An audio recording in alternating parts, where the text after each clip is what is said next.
السلام علیکم۔ کامیاب لوگوں میں یہ خواہش نہیں ہوتی کہ ہر کوئی خواہ مخواہ ان کی عزت کرے اور ان کی ذات کو اہمیت دے۔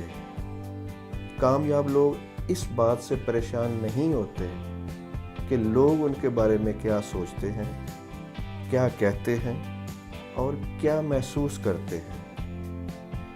اگر آپ اس پریشانی میں رہتے ہیں کہ لوگ آپ کے بارے میں کیا سوچتے ہیں، کیا کہتے ہیں، تو اس کا مطلب ہے کہ آپ کی خوشیاں لوگوں کے ہاتھ میں ہیں۔ لوگوں نے آپ کے بارے میں اچھی باتیں کی تو آپ کو پتہ چلا آپ اچھے ہیں، اور اگر لوگوں نے آپ کے بارے میں اچھی باتیں نہ کی تو آپ پریشان ہو گئے۔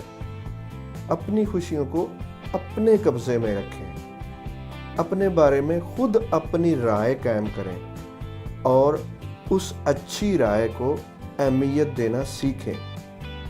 جس وقت آپ لوگوں کی اپروول اور منظوری سے آزاد ہوں گے، اسی وقت آپ کو اصل خوشی ملے گی اور آزادی ملے گی۔